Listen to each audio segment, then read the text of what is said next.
Welcome to day 30 of home workout series. అదే నువ్వు వచ్చా మనోడు రాలేదంటే ఉన్నాడు, కొంచెం బిజీగా ఉన్నాడు. తన బదులు నేను చెప్తాను. ఈరోజు ప్రీవియస్ వీడియోలో మీరు బ్యాక్ లెగ్స్ ఏదైనా ఆర్మ్స్ గ్రూప్ని ట్రైన్ చేశారు కదా, ఈరోజు వచ్చేసి కార్డియో చేయండి, లేదంటే ఏదైనా స్పోర్ట్స్ యాక్టివిటీ చేయండి. మనోడేమో ప్రోటీన్ డైట్ అని చెప్పేసి అందరినీ పీడించుకుని తింటున్నాడు. బయట ఏమో మేము జిమ్లో జాయిన్ అయ్యాక మాకు ఇలా కిడ్నీ ఇష్యూస్ వచ్చినాయి, లివర్ ఫంక్షన్ ఇష్యూస్ వచ్చినాయి అని చెప్పేసి వాళ్ళు పొయ్యో మొర్రో అంటున్నారు. రీజన్ ఏంటంటావు? రీజన్ అంటూ ఏం లేదు, జనాలుగా ఇది అందరికి కామన్గా జరిగే విషయమే. చాలామంది జిమ్స్కి వెళ్తారు, అక్కడ ఎవరో ఏదో చెప్పారని చెప్పి సప్లిమెంటేషన్ వాడతారు, ప్రోటీన్ ఫుడ్ ఎక్కువగా తీసుకోవడం, వాళ్ళు చెప్పారని చెప్పేసి పిచ్చి పిచ్చి డైట్స్, క్రాష్ డైట్స్ అని చేస్తారు. ఆ లోడ్ అంతా వీళ్ళు ఎక్కడ పడిద్దిరా అంటే డీటాక్స్ చేసి మన లివర్ కిడ్నీ మీద పడిద్ది. సో వాటి ఫంక్షన్స్ డ్యామేజ్ అవ్వడానికి మెయిన్ రీజన్ క్రాష్ డైట్స్ అవ్వడం, లేదంటే సప్లిమెంట్స్ ఎలా పడితే అలా వాడడం, అండ్ ఇంకోటి వచ్చేసి హైడ్రేటెడ్గా ఉండకపోవడం.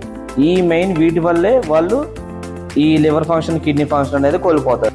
బయట జనాలందరూ కామన్గా చాలా వరకు భయపడే కారణాలు ఇవే. జిమ్కి రాకపోవడానికి కానీ, లేదంటే జిమ్ చేయకపోవడానికి కానీ, డైట్ ఫాలో అవ్వకపోవడానికి కానీ ఇక్కడ అందరూ ఒకటి మర్చిపోతున్నారు, మీరు డైట్ చేసినా, జిమ్ చేసినా, చేయకపోయినా సరే మీకు కావాల్సింది హైడ్రేషన్. అది మీరు నార్మల్ ఫుడ్ తిన్నా, ఏ ఫుడ్ తిన్నా సరే మీరు హైడ్రేటెడ్గా ఉండాల్సిందే కంపల్సరీ. ఒకవేళ మీరు హైడ్రేటెడ్గా లేకపోతే కంపల్సరీగా మీ liver function, kidney function damage అవుతాయి. సో అక్కడ ఇష్యూస్ రావడానికి మెయిన్ రీజన్ జిమ్కి వస్తేనే కాదు, మీరు హైడ్రేషన్ ప్రాపర్గా ఫాలో అవ్వకపోయినా, మీ లైఫ్ స్టైల్ సరిగ్గా మెయింటైన్ చేయకపోయినా, మీరు ఒక ఆల్కహాల్ పర్సన్ అయినా, లేదంటే చాలా రీజన్స్ అనేవి మీకు ముందుగా ఎదురు వస్తాయి.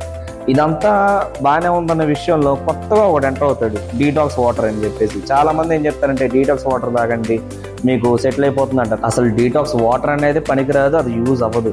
దేవుడికి మనకు ముందుగానే మన బాడీలో రెండింటిని ఇస్తాడు, లివర్, కిడ్నీ. ఆ రెండింటిని చేసే డీటాక్సిఫికేషన్ ఇక్కడ ఉన్న ఏ వాటర్ చేయలేదు. మన బాడీలో డీటాక్సిఫికేషన్ చేసే ఈ రెండు పాడైతేనే డీటాక్స్ వాటర్ తీసుకోమంటున్నారంటే అది అందరినీ పిచ్చోళ్ళని చేయడంతో సమానం.